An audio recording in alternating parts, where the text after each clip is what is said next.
This is Chat Fangirl signing in, and this video is about my GCSE results. Now, yesterday I uploaded a video explaining a little bit about my GCSE years and a bit about my classes.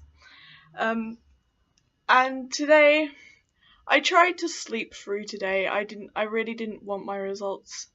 I was so scared. My dad woke me up about 9, and I didn't want to go, so because I was running late, I literally just went in my PJs, which didn't look too much like PJs. I was wearing patterned leggings and a hoodie. And the first thing I noticed when I went into the school was that one of my closest friends was there, and he looked as scared as I felt. Once I got out the car, I saw another one of my friends, and he looked happy. He passed English, and I was so happy for him.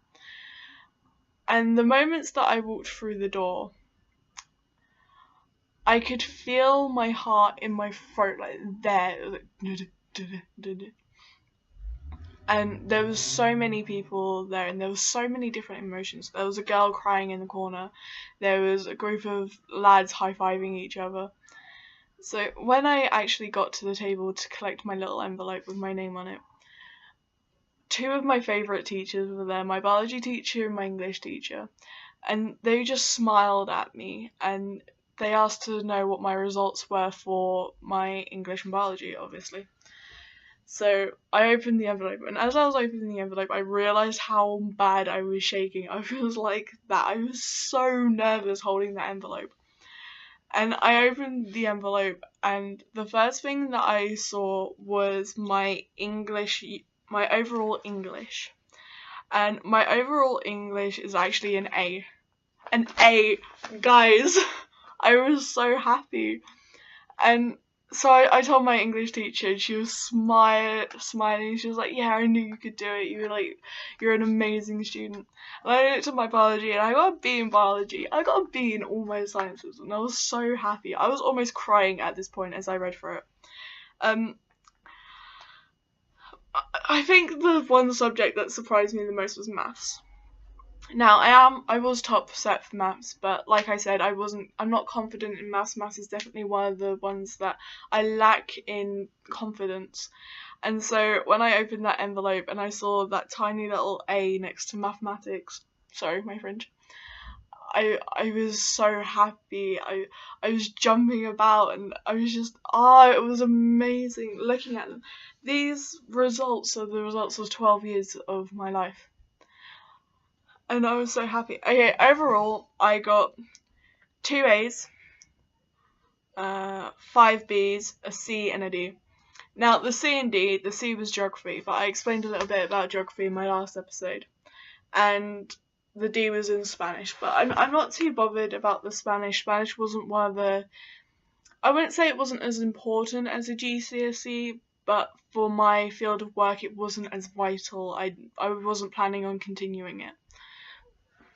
But everything else was a B. I got a B in everything. I even got a B in RS. I got a B in RS. I'm so happy. But, so those are my results. I got mainly B's, a few A's, C and a D. But as I kept looking down the paper, it was all the little test bits that I had. And I'm just looking at it, and I go down and I see like A's and A stars in most of them, in most of these little papers, in most of the little like things. I got A's and B's and more A stars than I did in my GCSEs. And I want to talk to you guys about that. A lot of people in East Anglia have opened their GCSE results and they're not happy with them. They're not happy with the results. They feel like they should have done better. And you can't change that now. Nothing you can do will change your results. But the results are not an accurate representation of what you can do. These results are just how well you are in exam conditions. Yeah, you have to know a lot of stuff, but it's not an accurate representation. I've got a friend, and he He's so good at what he does, but when he got his results, he was gutted. He was heartbroken, and it's not fair. It's not a fair representation. Some people just don't respond well to tests.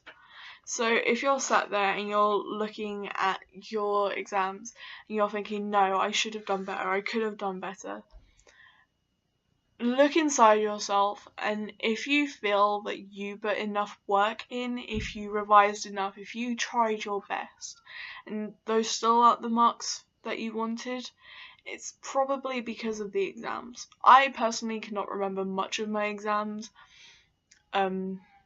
I remember walking into one of them and I was so hungry that just before, as we was all like sat outside the hall waiting to be let in, this guy walked by, and I did have a crush on this guy for a little while, and he basically looked at me, asked me if I had lunch, and then threw a sandwich at me, and it was a vegetarian sandwich. It was like so, but that's the only thing I can remember about taking my exams. That is, I can't remember sitting them, I can't remember afterwards. I am slightly aware that there was something with the first biology, people weren't happy with the first biology or something like that. So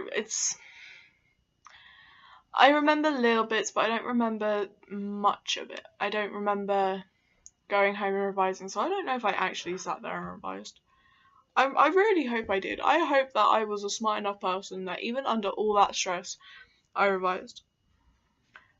But if you're not happy with your results, it's really not the end of the world, guys. There are stuff you can do, there's people you can talk to that will sort this all out for you. And this might not be the best quality video, I'm literally just, I didn't plan enough time to sort this stuff out. I'm very spotty today, like I've got a lot of fish stuff, so I haven't actually had time to do like my makeup or anything. I'm happy with my results. They're better than I thought they'd be. I'm happy with my maths and my English. Those were two of the ones that I was most worried about. I'm happy with my chemistry and I'm happy with my biology. I'm happy with all of my subjects. I'm even happy with that C in geography, because honestly I felt like in geography I was so out of it in geography. The guy I was telling you about in the last one, he made me so uncomfortable in geography lessons that I couldn't concentrate. I was constantly paranoid. So a C is good. A C is a pass. It's average. Don't be upset if you get C's. C's are average, but it's still a pass. I've passed all my subjects, and if I told myself 2 years ago that I'd be sat here talking to you guys about my GCSE results and the fact that I'd done so well in maths, I would have laughed in my face and went, yeah, dream on. I've never thought I could do this. I honestly, while my family was all like, oh yeah, she's so brilliant, inside I was like, I'm lucky if I get a C. For 2 years, I was putting myself down so much. No matter what grades I got during like little exams or coursework pieces, part of me was still very negative about it. I was very harsh on myself during my GCSEs. And I'm hoping that I'm not going to be as harsh now as I go into my A-levels. I hope I'm not going to be as harsh on myself. But for those of you that done well in your GCSEs and you've got the results you wanted, well done! Yay! You guys got what you wanted. I'm so proud of you. If no one tells you that, I'm proud of you. Even if you didn't get the results that you wanted, I'm still proud of you. If you went and you sat every single one of your exams, I am proud of you. Because I know people that didn't even go and sit theirs. People who just went, no, I'm not going in. So the fact that you guys done it, that's incredible, and I'm so proud of all of you. So this is Trapped Fangirl. This is Trapped Fangirl, signing out. Bye.